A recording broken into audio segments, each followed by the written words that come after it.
Yo, it's your boy, Julian Rodriguez, Juice Manji, Big Lechuga, Big Husband Main! And this is The Pulse. Changing it up, the order. I'm gonna do sports first this week. Alright, right now OKC and the Clippers are playing as I record this in Game 5. OKC really shit the bed to blow that lead.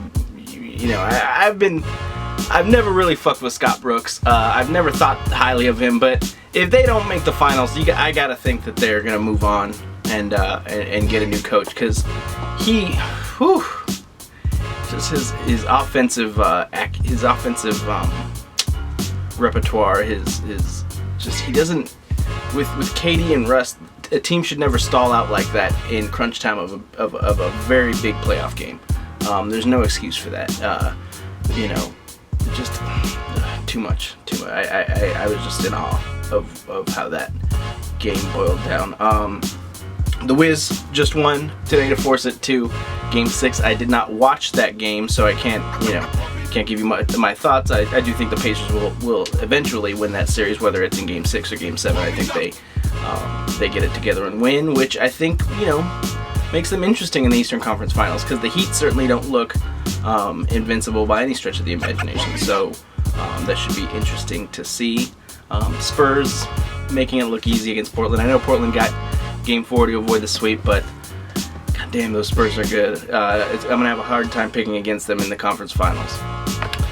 Coaching news: I know that Stan Van Gundy agreed to become the president and head coach of the Detroit Pistons, so he's gonna be running things. I know he's supposedly gonna hire his boy Otis Smith, his old GM from his Orlando days. So I think that's good. That, you know, I thought they did a great job together in Orlando until the directive became, you know, from the ownership became more about retaining Dwight than putting the best team together. So, you know, when they started to make moves like trading for Gilbert Arenas and all that, it seemed like they were, you know, those moves were more to appease Dwight, and that's kind of where things went off the rails as far as that team went. So, you know, I think Otis and Stan can do a great job, especially in a situation where Stan is the president. He's kind of being given autonomy, and the pressure in Detroit to win immediately isn't there, and they don't have that big free agent,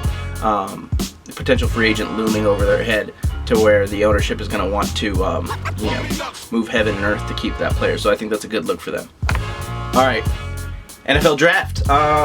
Some crazy, you know, I knew Clowney would go number 1, and good for the Texans for hanging on to the pick.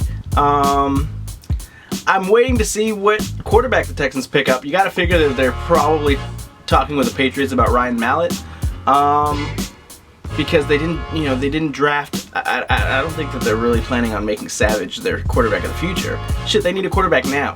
So I was a little surprised that they didn't jump back up to try to get Manziel or Bridgewater at the end of round 1. I was really surprised by that. But you know, good for Cleveland and good for Minnesota. I think they did what they could. They got good value, if nothing else. If those guys, even if those guys pan out, don't pan out, you can't be mad at either front office for getting a great value at the quarterback position with you know, late first round picks in both guys. You know, if you can fill your quarterback position for a few years with the guy you picked late first round or later, that's a pretty good look.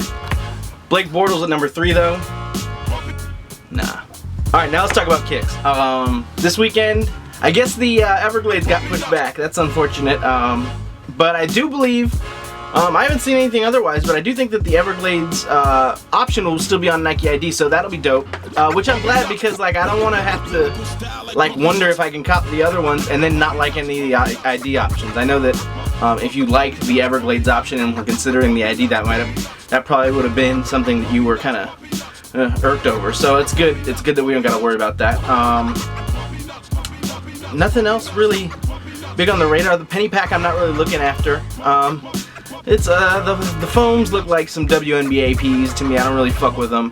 The little penny posits are cool in that colorway, but I'm not crazy about the model. It's just neither shoe is worth $250 to me, let alone the trouble and the resale that they're gonna go for. So not really hype on those either. And then there's those Kobe Low EMs.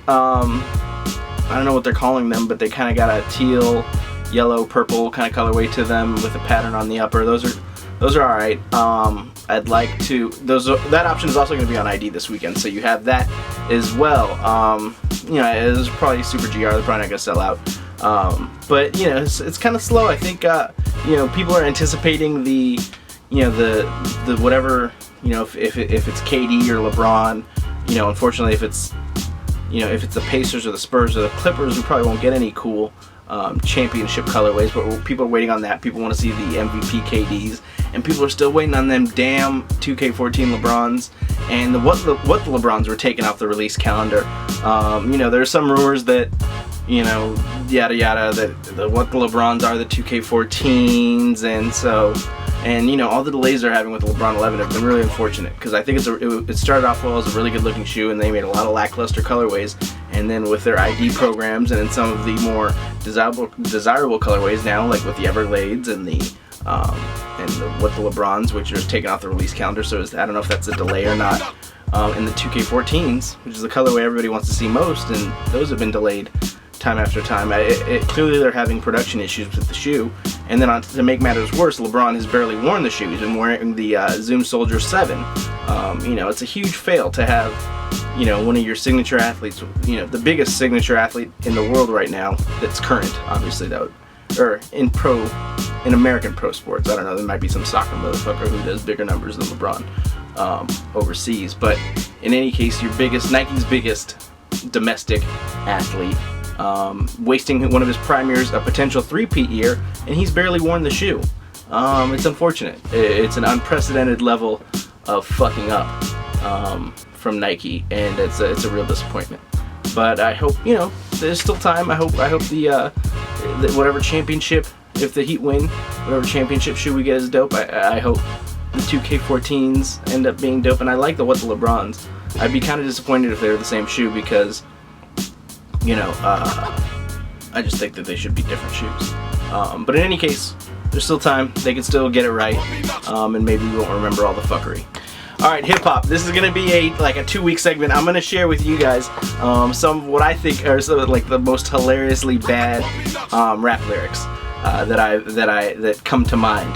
And what I'm gonna do, and these are not necessarily the worst or any kind of thing. They're just really funny ones that I laugh at whenever I've heard them.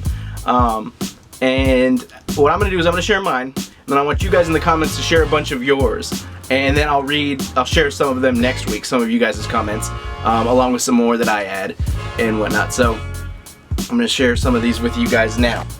Alright, this first one is from Cannabis. You may have more cash than me, but you ain't got the skills to eat a nigga's ass like me. Well, let me tell you something. You might got more cash than me, but you ain't got the skills to eat a nigga's ass like me. Dog. Pause times a bajillion, dog. Like, what? Like, did Cannabis like write this down on? Like, did he not proofread his?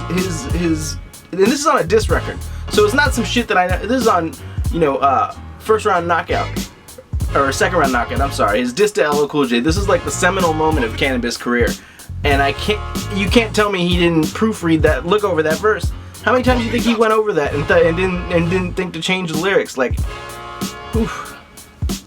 Pause levels unknown. All right, next we got this is Birdman, the always eloquent Birdman. Went from sitting in the cell to sitting on a jet. From shitting in the cell to shitting on a jet. Got my own shoe, brand new on the set. Went from sitting in the cell to sitting on the jet. From shitting in the cell to shitting on the jet.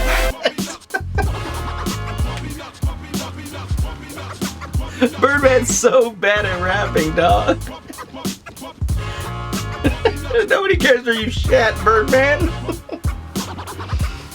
Alright, moving on. This is the Bay Area wordsmith, Too Short. I paid the IRS taxes, FedEx, and sent faxes. I pay the IRS taxes, send FedEx and faxes. Wait. You imagine FedEx, like Too Short at Kinko's or FedEx, like struggling with a fax machine.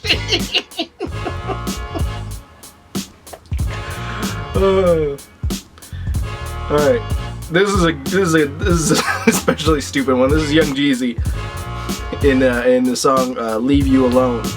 He says, "Let me be your mind reader. Let me read your mind." Let me be your mind reader. Let me read your mind. What? And this is a great one. This is a especially stupid one. This is a great category of bad rap lyrics, is when rappers are clearly saying, like, just making shit up. You know, like the legendary Jay-Z losing 92 bricks and all this. This one is high up there. This is Jadakiss on a freestyle he did over Game's special beat. He says, "I got a revolver that'll knock down a buffalo." Niggas keep it up, everybody gon' suffer though. I got a revolver that'll knock down a buffalo. No, you don't. Dog, you know how big a buffalo is? You can't shoot a buffalo down with a revolver. Like, you imagine JD as an old Wild West 6-shooter shooting down a buffalo. Well, anyway, I'm dying. I really want you guys to submit your lyrics. I'm really eager to hear them. Submit as many as you want in the comments. Let's get it going. Let's get a lot going, and then I'll share some of the best ones. And if we're still having fun with this segment, I'll take it out another week and then segue into something else hip hop related. But I want to do more as opposed to talking about what's going on now, because I feel like, I don't know, a lot of bullshit going on in hip hop. There's nothing that great. Not a big story right now. Other than Hove getting attacked by Solange in the elevator. I'm not going to talk about that. That's salacious. It's not that funny, and it's not that, I mean, it's kind of funny, but, you know, that's that married struggle, you know, getting in a fight with your wife's family life that I don't care to talk about. But you know, that's whatever. That's their private shit. It kind of sucks that was on camera. But yeah, you know, I have a couple other segments about lyrics, but sharing funny lyrics I think is going to be something, and then sharing some of our favorite lyrics too, like good ones, not garbage ones. So yeah, that's about it for this week. Hit me with you guys' lyrics. I'll share some more of mine. My wife has a submission that she gave to me earlier today, but I fucking forgot it. So we'll have her submission. She's a big hip hop fan, so she has a lot that she likes as well. So thank you guys for watching. I'll catch you all next week on The Pulse. Peace.